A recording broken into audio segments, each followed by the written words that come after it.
विधानसभेच्या 9 सदस्यांचा कार्यकाळ म्हणजे मुदत 13 मे रोजी संपणार आहे. त्यामुळे विधानसभेतील संख्याबळानुसार भाजपच्या वाट्याला 5, शिवसेना 2 आणि राष्ट्रवादी 1 आणि महाविकास आघाडीला 1 जागा मिळू शकते. राष्ट्रवादीकडे अतिरिक्त 13 मतं असल्यामुळं महायुतीनं आणखी एक उमेदवार देण्याचं ठरवल्यास निवडणूक बिनविरोध होण्याची शक्यता कमी असेल.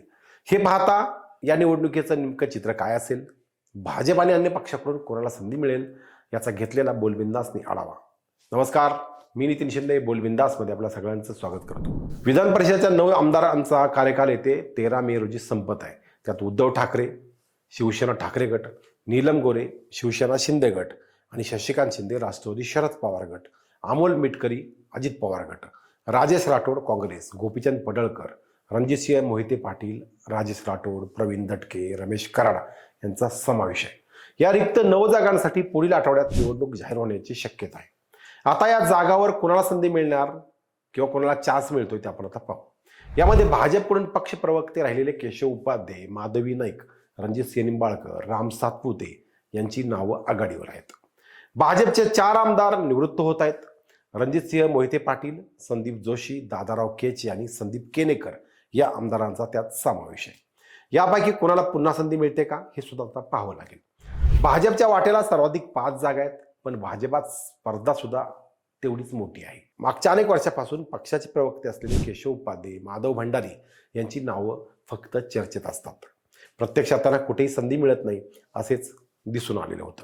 त्यामुळे पक्षाच्या निष्ठावान कार्यकर्त्यांनी फक्त सतरंजा उचलायच्या का असा सवाल केला जातो. हे पाहता निष्ठावानांना संधी मिळू शकते अशी चर्चा आहे.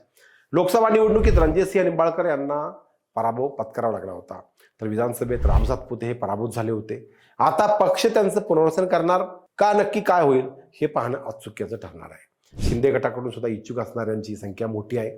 पराभूत खासदार राहुल शेवाळे, आनंदराव अडसूळ ही मंडळी सुद्धा सभागृहात जाण्यासाठी इच्छुक आहेत. शिंदे अशा सिनियर नेत्यांना संधी देणार की पक्ष विस्तार डोळ्यासमोर ठेवून नवीन चेहऱ्यांना प्रवेश देणार हे पाहावं लागेल. राष्ट्रवादी अजितदादा पवार गटाकडून देखील इच्छुकांची यादी मोठी आहे. खरं तर अजितदादा पवार हयात असते तर मिटकरी यांना पुन्हा संधी मिळण्याचं चान्स होते. आताच्या पटेल आणि तटकरे यांच्याकडून त्यांना विरोध आहे, तरी सुनेत्रा पवार यात त्यांना संधी देणार का याकडे राजकीय वर्तुळाचं लक्ष आहे. महाविकास आघाडीच्या वाट्याला एकच जागा येऊ शकते. राज्यसभेची जागा शिवसेनेने शरद पवारांसाठी सोडल्याने ठाकरे सेना याकरिता दावा ठोकू शकते. परंतु ही दावेदारी काँग्रेस मान्य करेल का हा देखील प्रश्न आहे. शिवसेना ठाकरे गटाकडून पुन्हा एकदा उद्धव ठाकरे यांचं नाव चर्चेत आहे. मात्र उद्धव ठाकरे यांच्याऐवजी राज्यभर फिरून पक्ष संघटना वाढवण्याचे काम करणाऱ्या सुषमा अंधारे यांना पक्ष संधी देतो का हे सुद्धा पाहावं लागेल. राष्ट्रवादीकडे 13 अतिरिक्त मतं असल्यामुळं आणखी एक उमेदवार देऊन त्या निवडणुकीत रंगत आणू शकतात. तसे झाले तर ही निवडणूक बिनविरोध होण्याची शक्यता अगदी कमी आहे. हे पाहता निवडणुकीत नेमकं काय होणार, चित्र काय असणार यावर सर्वांचं लक्ष लागेल.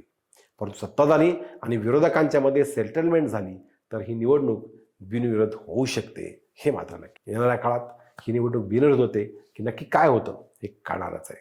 तोपर्यंत धन्यवाद. जय महाराष्ट्र.